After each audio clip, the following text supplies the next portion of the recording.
vous l'aurez compris, ça paraît bien mal engagé, cette affaire. Antoine Léaumont, il n'a pas pris la mesure de ce qui se passait, Emmanuel Macron? Ouais, moi j'ai l'impression que c'est un président qui plane un peu. On n'envoie pas des ultimatums quand on n'est pas en position de le faire.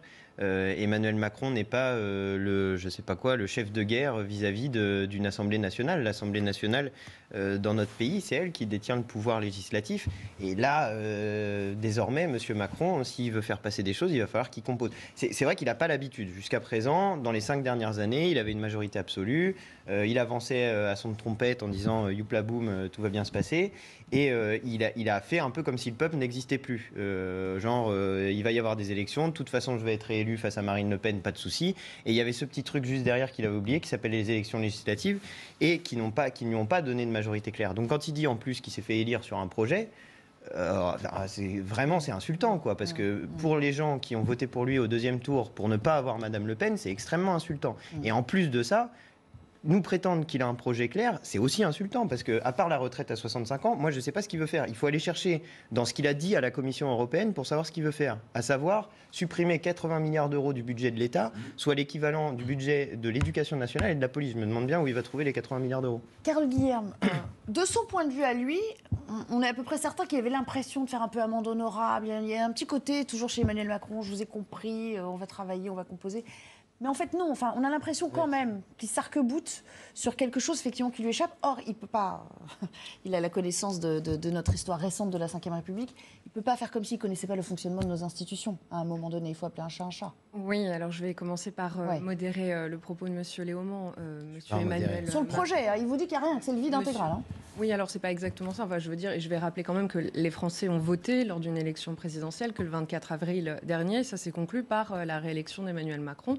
Ce qui était un fait nouveau sous la Ve République, une réélection hors période de cohabitation, et à 58%. Donc on a quand même... Enfin, voilà, oui, mais pourquoi avoir Madame Le Pen? Faut pas que vous oubliez ça. Non, mais il ne faut pas relativiser les faits. Enfin, je veux dire, Emmanuel Macron est élu aujourd'hui président de la République. Ont-ils voté pour Emmanuel Macron ou contre Marine Le Pen? C'est un peu la question. C'est ça, il y a plus de gens, si vous regardez les... Juste sur ce point-là. Non, mais juste sur ce point-là, il y a plus de... Oui, mais il y a plus de gens, si vous regardez les enquêtes d'opinion, il y a plus de gens qui disent au deuxième tour avoir voté contre Madame Le Pen que pour M. Macron. Allez, on va la laisser finir. Oui, je vous laisse finir. Aujourd'hui, on a une nouvelle donne politique, effectivement. Les Français ont souhaité, peut-être avant l'heure, ce que nous défendions depuis de nombreuses années, à savoir l'élection par la proportionnelle.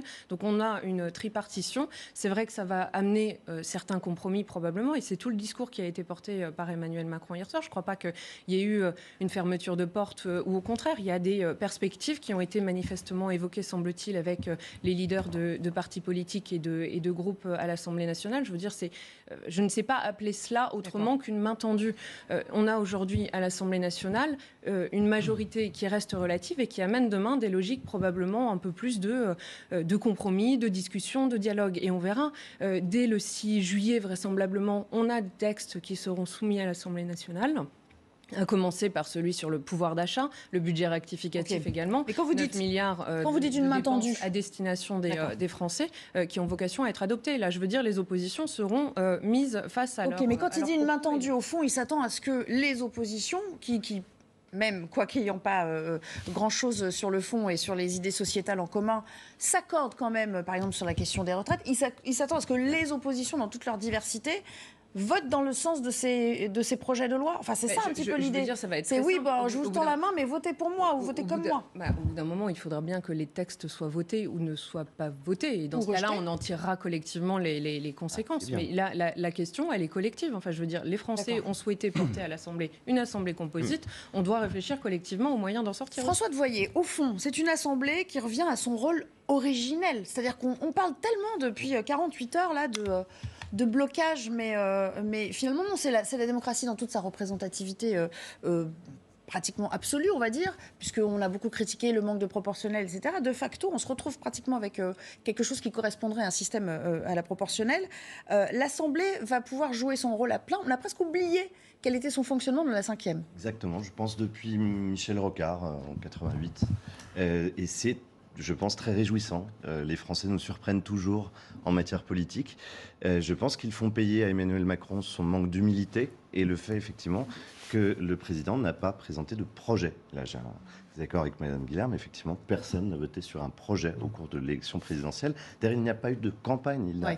L'Ukraine lui a permis d'évacuer la question de la défense de son programme. On ne connaît pas son programme. Il a tout enjambé, quoi. Il a tout enjambé. Et puis surtout, il a été très mal habitué parce que depuis 5 ans, effectivement, il avait une majorité silencieuse, une majorité assez soumise, avec un Parlement croupion qui avait peu de pouvoir décisionnaire. On avait l'impression que vraiment la Ve République s'était vidée de sa substance, qu'il n'y avait plus aucun pouvoir législatif. Là, on retrouve le goût du politique et je pense que les Français vont s'intéresser d'autant plus. D'ailleurs, j'ai un chiffre, une statistique en tête, c'est je crois que 71% des Français disent être satisfaits de la composition de l'Assemblée, en tout cas du fait qu'elle ait une plus grande représentativité. Oui, c'était ça le Voilà, qu'il n'y ait pas de majorité absolue. Pour Emmanuel. Beaucoup de réactions politiques. À commencer, je vais vous faire réagir dans un instant, Marine Le Pen, qu'on a croisée ce matin au Palais Bourbon. Écoutez ce qu'elle disait en réaction à cette allocution d'hier soir.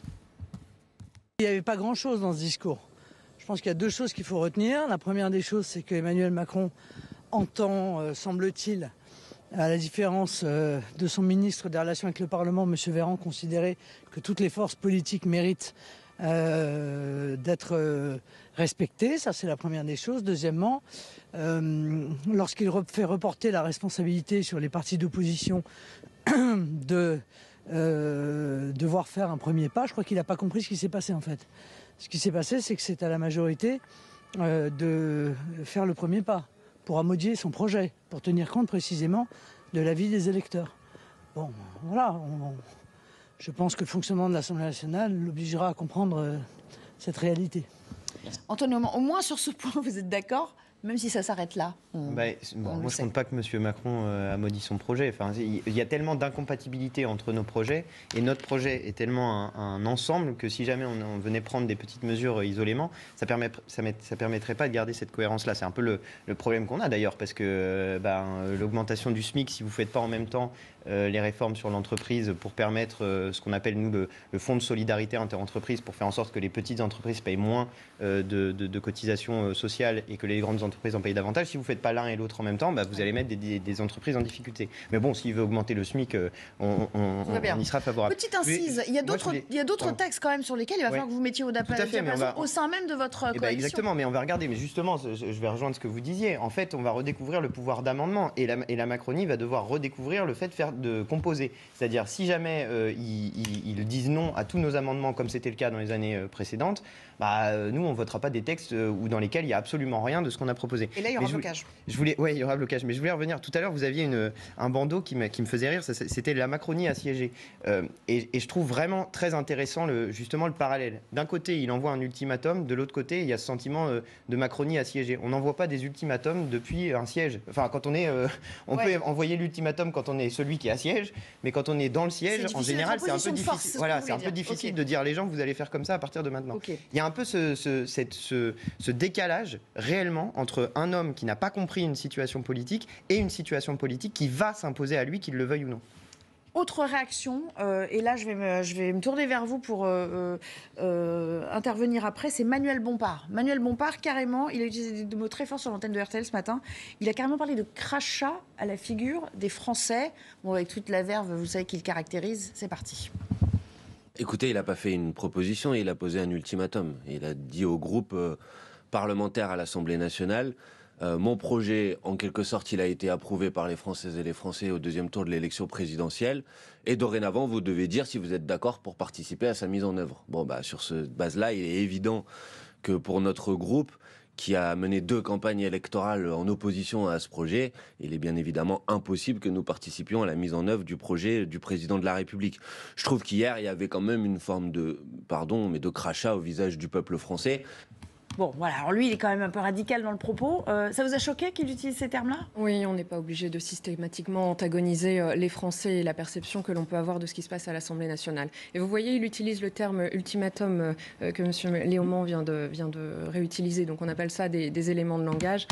Je crois qu'il n'y a pas du tout d'ultimatum. Au contraire, je réitère, il y a une main tendue qui a été faite. On est face aujourd'hui à une situation inédite à laquelle, a priori, les scrutins portés par la Ve République ne nous portaient pas, a priori, priori. Donc chacun d'entre nous, mais c'est collectivement responsables politiques, que l'on soit de la majorité ou de l'opposition, qui devront faire face à ce fait nouveau, essayer d'inventer collectivement des manières de dialoguer. Ouais. Et vous disiez, on a vocation à l'Assemblée nationale, à travers le truchement des amendements, à changer la manière de faire, en tout cas en ce qui concerne la majorité présidentielle. Mais il en va de même pour l'opposition, à la vérité. Donc c'est-à-dire que les logiques d'obstruction qui furent celles du quinquennat passé et d'autres quinquennats, à la vérité, n'ont pas peut-être vocation à perdurer sous ce quinquennat-là.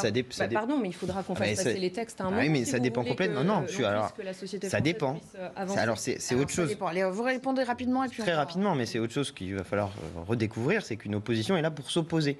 Donc, quand vous voulez faire passer la retraite à 65 ans... Je suis dans une opposition locale, régionale également, et 80% des textes proposés par la majorité municipale, je dois vous avouer qu'on vote pour. Super, très bien pour vous. Une opposition intelligente. Eh bien, très bien, mais une opposition intelligente ne votera pas la retraite à 65 ans. Une opposition intelligente... On dialoguera pas. Ça marche pas très bien. Je peux vous dire...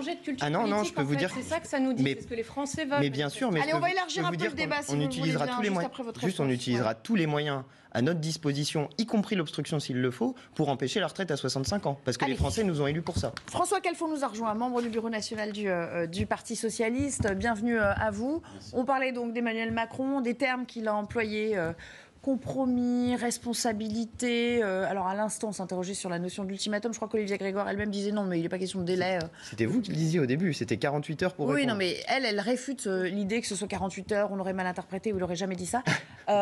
François Calfon, comment vous l'avez trouvé globalement? Est-ce que vous avez eu l'impression de quelqu'un qui avait compris ce qui était en train de se passer, où il fait mine quand même de pas tout à fait comprendre ce qui est en train de se mettre en place déjà, dans il y a un temps de décantation. Il faut que certains quittent la campagne et d'autres admettent la défaite. En gros, c'est ça.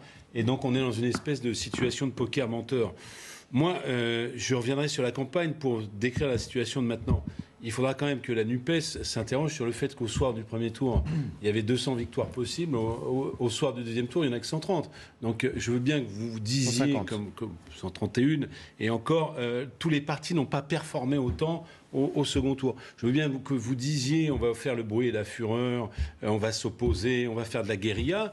Mais si vous croyez à ce que vous disiez, et je crois que vous y croyez, j'espère en tout cas, derrière, il y a les Français. C'est-à-dire que derrière, si aucun texte ne passe, par exemple, sur un bouclier pouvoir d'achat, les Français n'en profiteront pas. Donc il y a un moment donné, il faut le bon dosage, parce que vous dites une chose et son contraire, si je puis me permettre. Vous dites, on est passé finalement d'un régime où l'exécutif est au cœur à un régime où l'Assemblée est au cœur. Alors tirez-en les conséquences. C'est-à-dire que si l'Assemblée est au cœur, elle doit légiférer, non pas pour se faire plaisir et montrer qu'on rugit plus fort, parce que honnêtement, la police... Bon, ce que vous lui dites, c'est qu'il ne faut pas s'opposer pour s'opposer. Mais bien sûr, parce que quand je dis 130, on devait avoir 200 députés, on n'en a que 130. Pourquoi ? Parce que quand M. Mélenchon dit « la police tue », il perd les Français. Mais... Donc si c'est sur ce ton-là que le LFI veut finalement prendre le magistère de la gauche, eh bien je dis c'est pas dans l'intérêt des Français, parce que le reste ce n'est pas très important. Et puis moi je crains la dissolution, parce que je crains quelques on n'en est pas là encore, mais bon.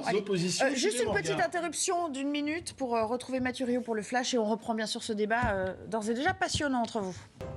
Merci Mathieu. On était en train de s'interroger à l'instant, juste avant le flash, François Devoyer, sur une opposition constructive, responsable, qui joue son rôle. Et il nous disait, en somme, François Calfon, que d'une certaine manière, Jean-Luc Mélenchon et la NUPES s'étaient aliénés, à son sens, une partie de l'électorat qu'elle aurait pu recueillir. Pour les propos... Monsieur Ruffin l'a fait dans le monde.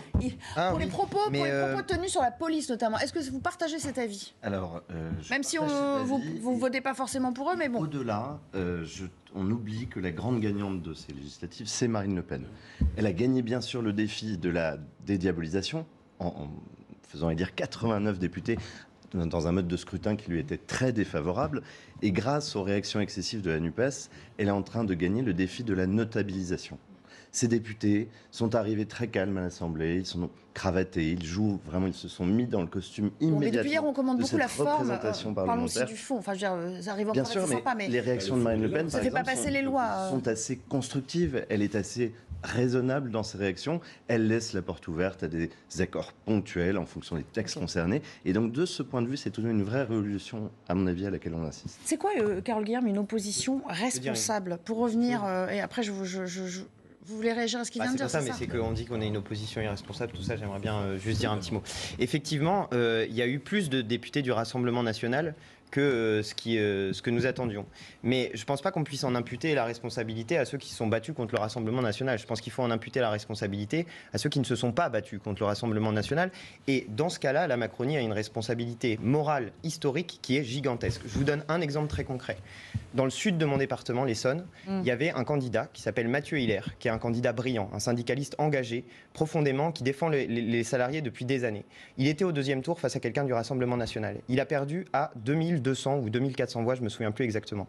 Mais il y avait aussi 5700 bulletins blancs et nuls dans ce deuxième tour. C'est-à-dire que 5700 personnes n'ont pas voulu choisir entre l'extrême droite... Donc s'il y avait consigne de vote en votre faveur? Mais précisément. Et ceux qui nous ont accusés d'être des ennemis de la République, des adversaires de la République, qui ne sont pas capables de faire un choix aussi simple qu'entre l'extrême droite et des républicains d'aller voter, eh bien, moi, je considère que c'est une responsabilité historique et morale. Il fait porter les responsabilités sur vos épaules. Voilà. Alors, je veux bien qu'on rejoue le match constamment, et c'est d'ailleurs ce que Mélenchon s'est entêté à faire, je crois, y compris après sa défaite présidentielle.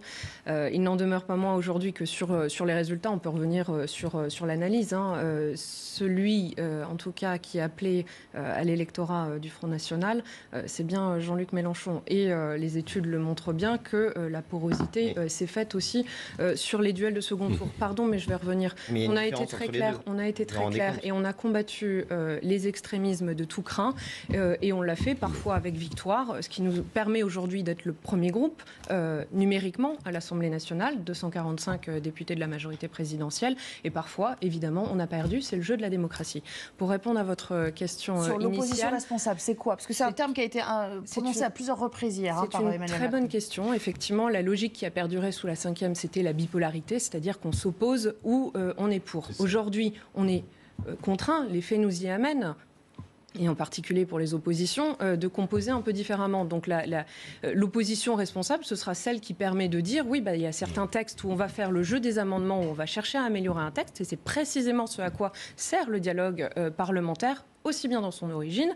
Parfois, ce sera de l'opposition, mais tout le panel d'outils au sein des assemblées nationales et Sénat nous permet aujourd'hui de dialoguer. Donc charge aux oppositions d'être pour le coup responsables et de ne pas dire ce que vous disiez précisément tout à l'heure, obstruction systématique. Donc ça veut dire au cas par cas, voter quand on peut s'accorder. Mais les amendements aussi, vous nous autorisez à parler. Absolument. Mais par exemple, peut-être qu'on évitera cette fois-ci les milliers et milliers d'amendements qui ont pu être portés à l'Assemblée.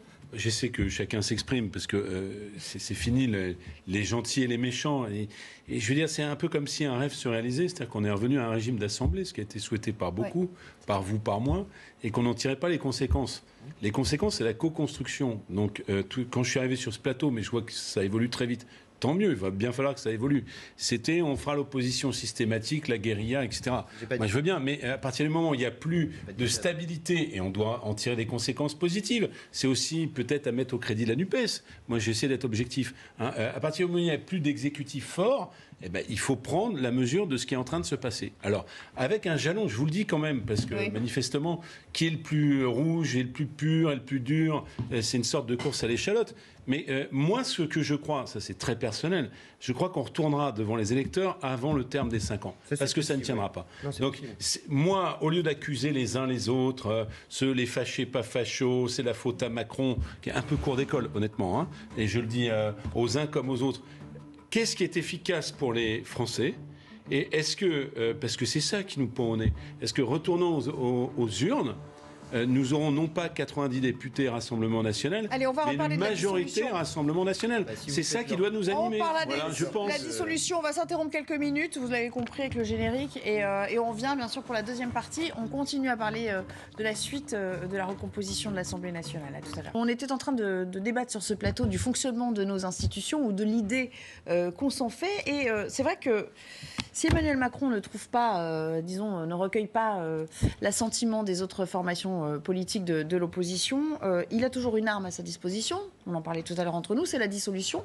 François Devoyer. Alors c'est une arme à double tranchant. Chirac, il s'en souvient plus, mais oui. il l'a appris à ses dépens en 97. Ça peut très vite basculer dans toute autre chose et recomposer encore plus durement, peut-être, les blocs au sein de l'Assemblée. C'est une décision très délicate, surtout pour un deuxième mandat, dernier mandat, a priori. C'est ça. Il faudrait qu'il choisisse vraiment bien son moment. On peut le faire qu'une fois par an. Oui, et quel moment? Parce qu'il faut au moins qu'il y ait déjà la certitude aux yeux des Français que la situation est bloquée, que le Parlement ne parvient pas à travailler. Aujourd'hui, on n'en est pas là. Donc il va y avoir, dans tous les cas, au moins quelques mois très difficiles, en essayant, on peut l'imaginer, de piéger un petit peu les oppositions, de laisser ceux qui éructent beaucoup s'exprimer plus que jamais pour les décrédibiliser, de faire passer certains... Enfin voilà, il va jouer vraiment Il y a une stratégie derrière, quoi. Je pense qu'il n'a pas le choix, il est obligé, mais il va changer totalement sa stratégie. Justement. Bon, on parlait de dissolution. Il faut dire quand même que les Français sont un peu rincés par les scrutins. On vient de s'en faire 3-4 là d'affilée. Ça va être compliqué quand même de justifier à nouveau une convocation aux urnes. En réalité, les Français ont forcé la porte d'un changement institutionnel qui ne correspond pas à un changement des textes. Ouais. Ils ont dit Macron, plutôt Macron que Le Pen quand même. Ils l'ont dit, de gauche en particulier, ça a été dit et on y insiste beaucoup. Et ils ont dit on ne veut pas donner de majorité à Macron. Et d'une certaine manière, on a un paysage politique qui ressemble à l'état du débat public. Donc quelque part, et psychologiquement et politiquement, d'aucuns n'y arrivent pas encore, mais ils vont y arriver parce qu'ils n'ont pas le choix. C'est paradoxal, mais c'est les oppositions qui ont la main. Donc j'entends même mes propres camarades expliquer « Ah bah oui, mais comment ça, il nous donne un ultimatum qu'il n'a pas donné, même s'il a donné une date ». Mais en réalité, renvoyer la responsabilité... Il a donné une période. Oui, il a dit mais quand en je réalité, reviens de ma tournée... Il n'y a pas de solution. Je sais que ça fait quitter... Les gens doivent quitter les postures, mais il n'y a pas d'autre solution que la co-construction. Et je le dis d'autant plus que finalement, les oppositions, la gauche socialiste, la gauche LFI, le Rassemblement national ont réclamé un rééquilibrage. Les Français leur ont donné. Donc si maintenant les gens, les responsables politiques se montrent incapables d'en faire quelque chose, là, il y a quand même une difficulté qui me paraît importante. Alors sur le fond quand même, parce qu'on parle toujours de la forme, jamais du fond. Sur le fond, il faut avoir une lecture lucide de ce qui se passe.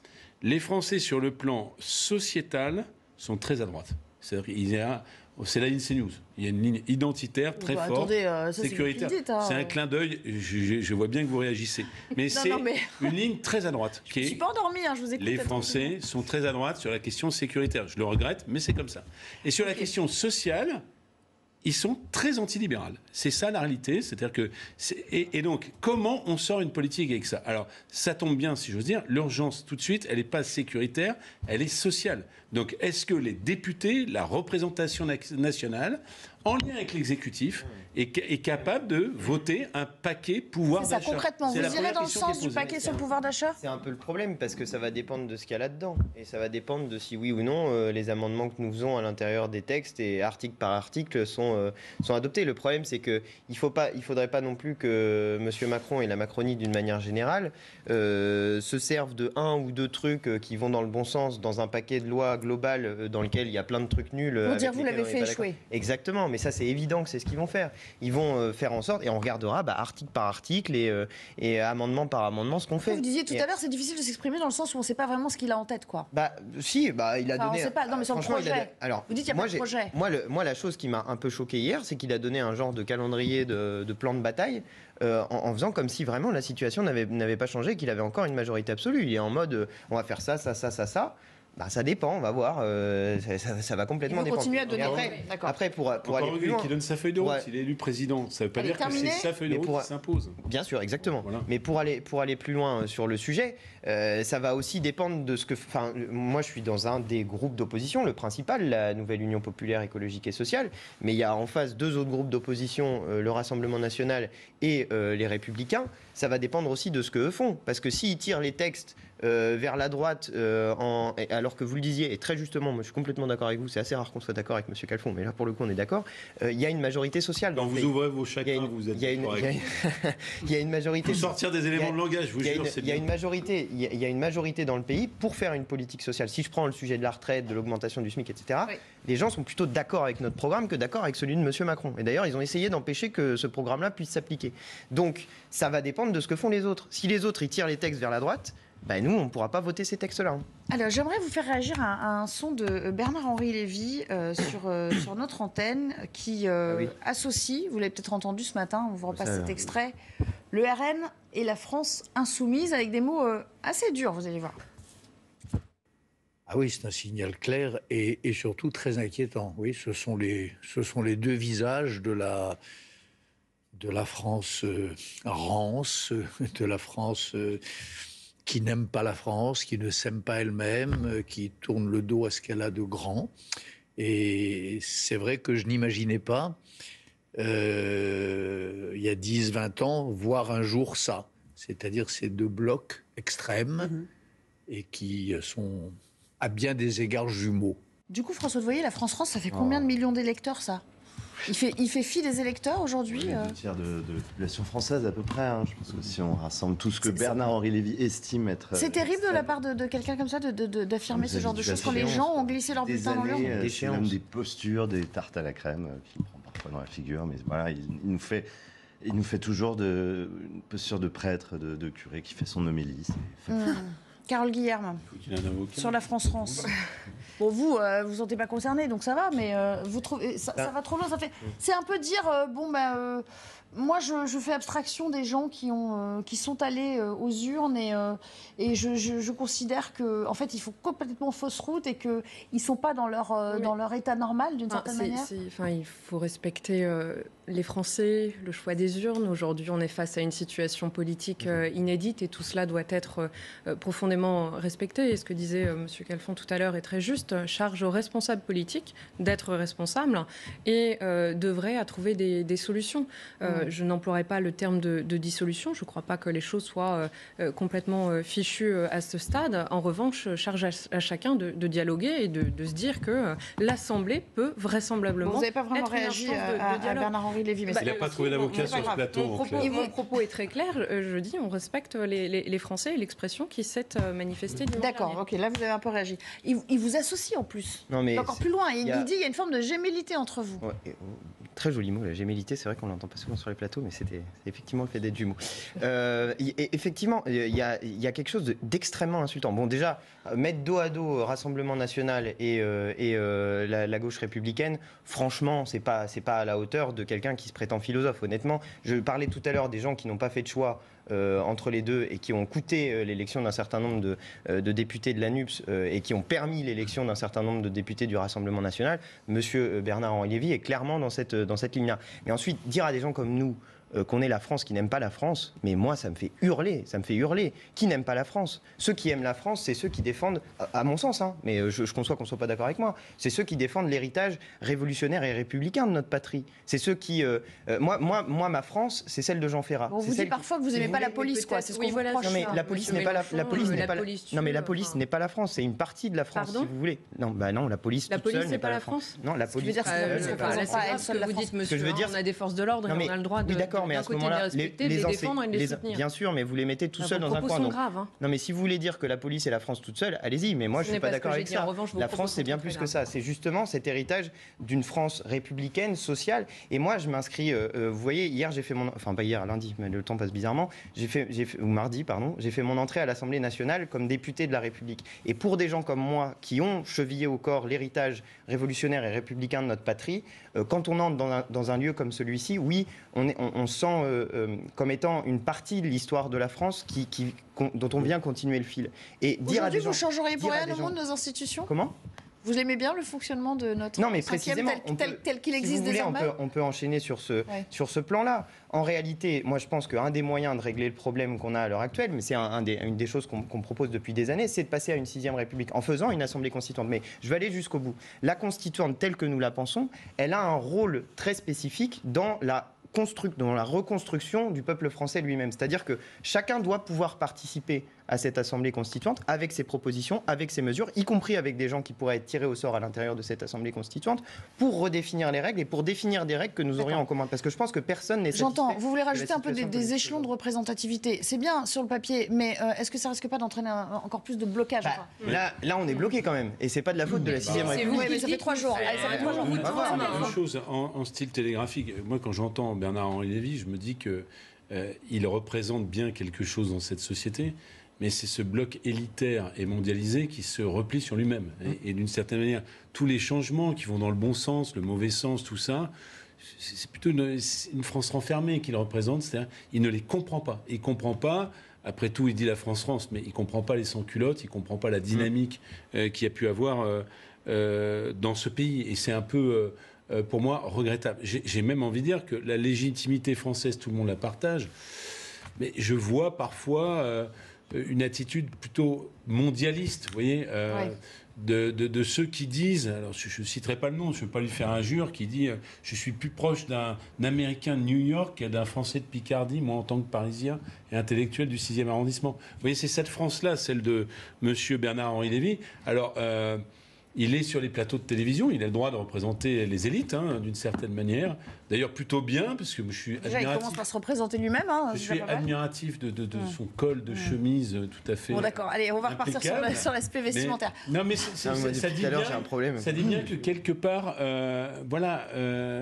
il est hors sol. Il est hors sol avant même d'être méprisant. On s'interrompt 2 secondes pour retrouver Jeanne Cancard pour un nouveau Flash Info et puis on poursuit ce débat entre nous. Merci Jeanne. On continue à parler des postes législatives. J'aimerais, puisqu'on parlait de 2 institutions, de la 5e, on est entré là dans des débats de fond, qu'on écoute Michel Onfray sur Europe. Ah oui, encore pire. Ah là, encore pire dit-il que BHL. Bon, ok, c'est votre avis. Michel Onfray, mais écoutez quand même ce qu'il disait à propos de la nomination d'un Premier ministre dans ces conditions. Mais la Ve République n'aurait pas permis que le chef de l'État puisse avoir un défaut de majorité, parce qu'il aurait fallu, soit pour rester gaulliste, que Macron démissionne lui-même, remette en jeu son mandat, soit qu'il change complètement le chef de l'État, le chef du gouvernement, en disant bon ben voilà, Madame Borne me présente cette démission et bien sûr je l'accepte et je fais un gouvernement qui est en relation avec ce que le peuple me fait savoir avec les urnes. Donc je nomme Marine Le Pen Premier ministre. Ça me paraît évident. En le disant, vous savez que c'est impossible. Ben bien sûr que c'est possible. Ce sont ce que les institutions exigent. Ce que les institutions demandent, ça veut dire que si c'est impossible, si vous me dites que c'est impossible, ça veut dire qu'on a avalisé le fait que nous n'étions plus en démocratie. Si effectivement, parce qu'elle est avant Jean-Luc Mélenchon, Marine Le Pen, donc... Bon, j'espère que vous avez tout compris. François de Voyer, il nous dit... Vous n'avez pas compris? C'est trop alambiqué. La démocratie n'existe plus. Lui, il dit, numériquement parlant, il devrait nommer un Premier ministre de cohabitation, en l'occurrence Marine Le Pen. Voilà, c'est ça qu'il nous dit. C'est elle, avec 80 députés sur 577. C'est son souhait personnel. C'est le premier groupe d'opposition. Moi aussi, je peux demander à ce que ce soit un c'est le premier groupe d'opposition. Parce qu'il parle... Il y a une majorité relative pour Emmanuel Macron. Voilà, parce qu'il parle en termes de groupe. Et non pas, c'est tout le débat qui a depuis 3 jours, je vais vous l'apprendre, de coalition. C'est le débat qui est à propos de la commission des finances, quoi. Non mais il y a un jeu d'une partie des gens qui sont bien intégrés dans le système, qui consiste à essayer de rétablir dans l'opposition principale Marine Le Pen. Parce qu'elle est bien pratique, Marine Le Pen, au 2e tour. Quand on est un candidat libéral, eh ben on peut gagner sans avoir de projet, sans avoir de programme, en disant qu'on va faire la retraite à 65 ans, parce que on impose à tout le monde de voter contre Madame Le Pen. Donc c'est tellement pratique qu'ils ne veulent pas s'en débarrasser. Ils essayent de la ressortir jusqu'au bout. François de Voyer, on ne vous a pas beaucoup entendu. C'est ce que vous allez vivre aussi. C'est-à-dire que vous êtes en train d'être diabolisé, la NUPES, comme l'a été très longtemps le Rassemblement national. Et Bernard-Henri Lévy en est le parfait exemple. Là, ce que dit Michel Onfray, c'est plus... En fait, il parle avant tout de la question de la Ve République selon le général de Gaulle. Il est certain que le général de Gaulle ne serait pas resté au pouvoir après avoir reçu une telle majorité.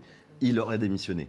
Mais calquer la situation des années 60 aujourd'hui, ça n'a aucun sens malheureusement. Oui, c'est ça. Là, il faut attendre de voir bien sûr comment la situation va s'établir. Ça va être des nuances, ça va être des discussions. Avec le jeu des alliances, il a quand même une majorité relative. Donc lui, il s'appuie sur ça, évidemment. Il va pas... Je ne vais pas commenter l'incohérence des propos de Michel Onfray. Par contre, c'est ce que je disais tout à l'heure. C'est-à-dire que le sujet de Mme Le Pen, c'est qu'elle s'installe, et je dois dire avec plutôt du talent dans cette campagne présidentielle puis législative, au cœur de la vie politique française et de la droite. Et à un moment donné, Michel Onfray qui fut de gauche il y a très longtemps, et un certain nombre d'intellectuels via des sas laïcistes très prononcés, rentrent dans sa sphère d'hégémonie culturelle, pour utiliser une expression d'Antonio Gramsci, un penseur italien.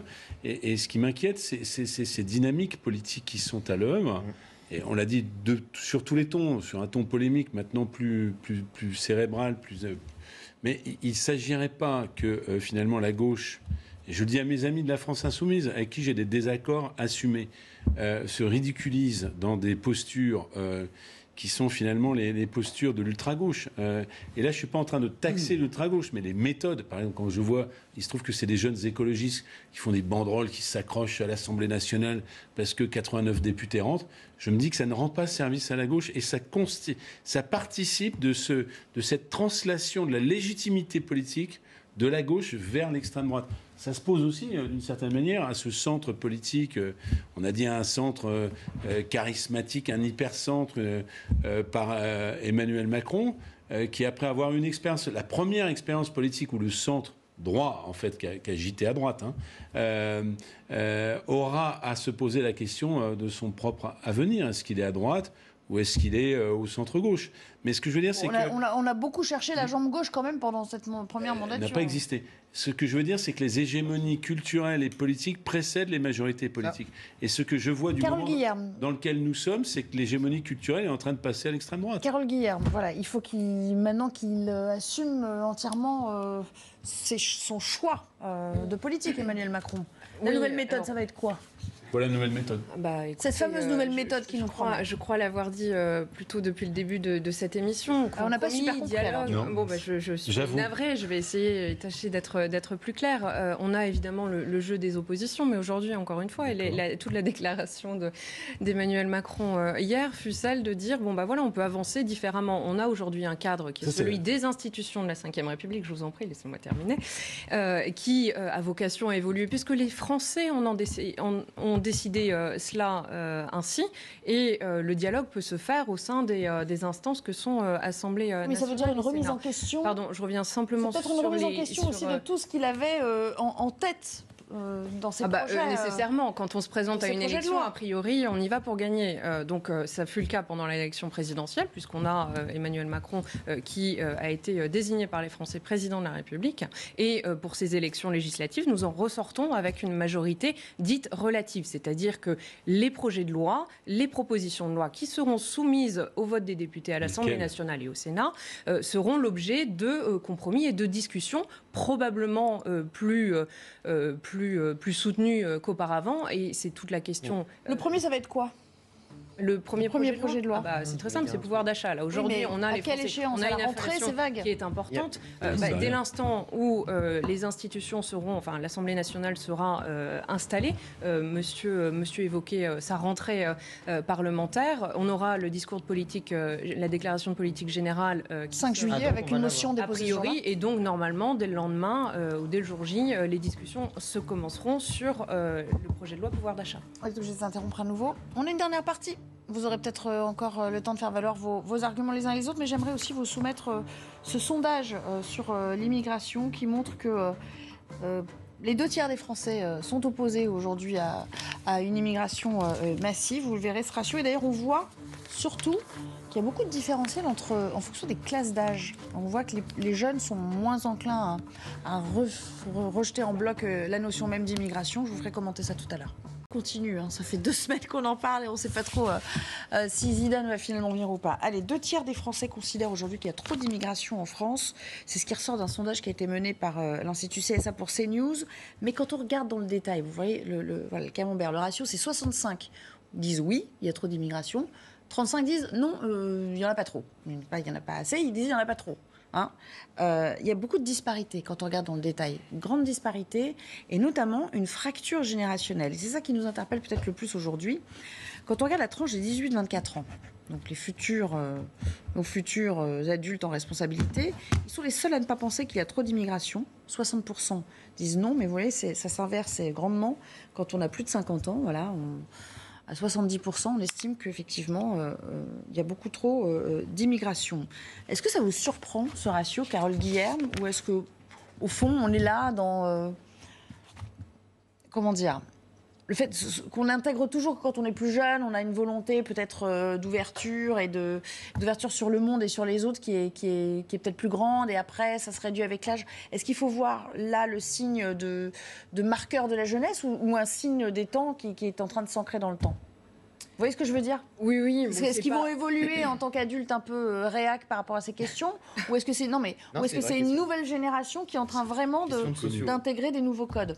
Alors, je ne crois pas que ce soit la première étude qui mette en avant cette disparité d'analyse, on va dire, vis-à-vis de la thématique de l'immigration. Après, probablement que vous avez raison dans le fait de dire qu'on a aujourd'hui une jeunesse qui a accès à Erasmus, qui a l'habitude de franchir les frontières, l'habitude de s'intégrer dans d'autres sociétés. Donc, probablement que cela joue aussi dans l'appréhension des choses.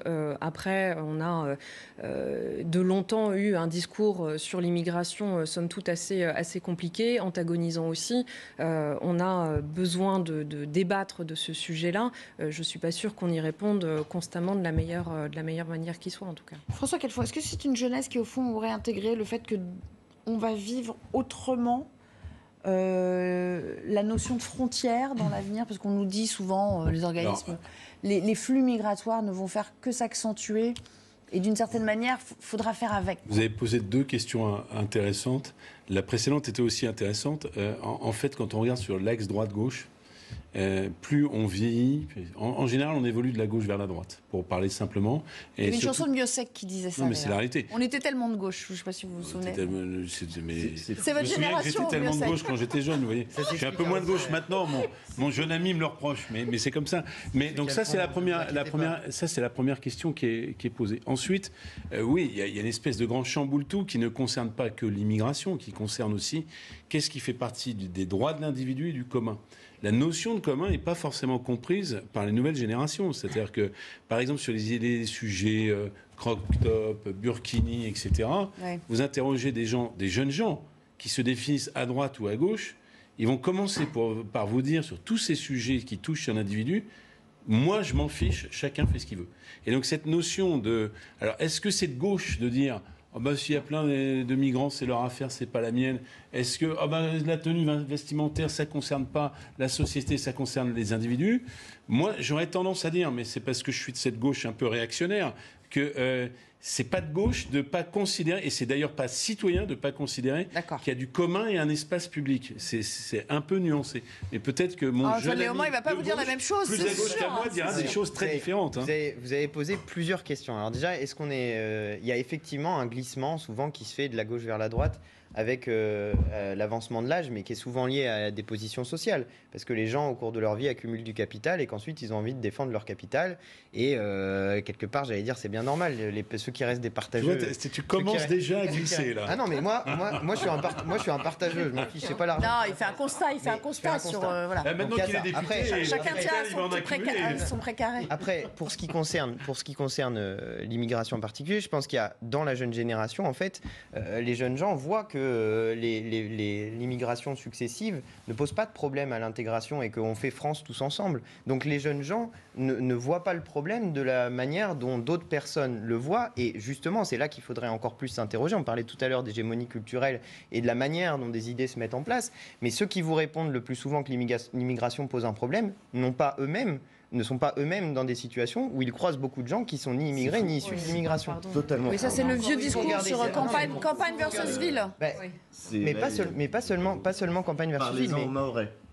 À Mayotte. Alors finissez juste, et puis après François Voyer finit un propos. Mayotte, c'est un cas extrêmement particulier dans lequel effectivement il y a des problèmes migratoires qui sont posés et qui sont des problèmes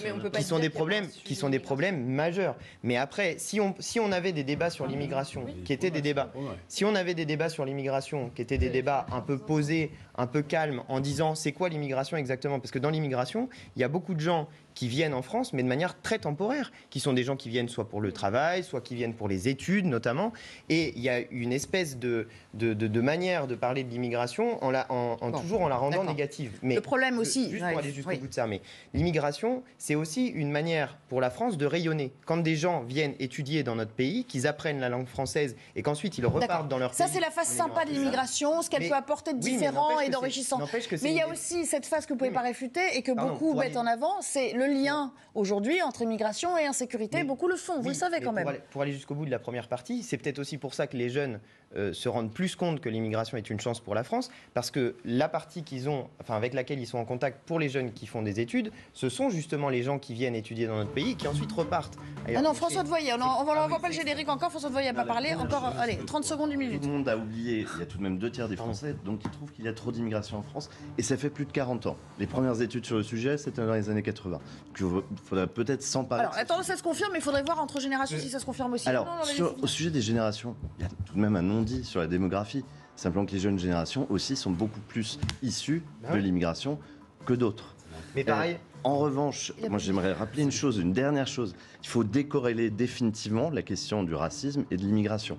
C'est usant, il n'y a aucune espèce de porosité entre les deux. Et alors, d'une phrase, on n'a plus trop vous le allez temps, voir en on est 15 en train secondes, de il n'y a pas déborder, là. une jeunesse, il y a des jeunesses. Regardez le vote dans les zones rurales pour Marine Le Pen. Voilà. Bien sûr. Et la jeunesse, c'était le parti. Regardez le vote pour Jean-Luc Mélenchon aussi dans la jeunesse. Merci, Celui qui est en tout le tête, temps. c'est Jean-Luc Mélenchon. C'est tout le temps. Oui, ça confirme à Le peu mot de près la son fin, âge. c'est Mélenchon. Oui. C'est tout le temps Deux qui nous fois. restait aujourd'hui. Merci à tous les Pour gars faire de nous plaisir. avoir accompagnés tout au long de cette heure et demie.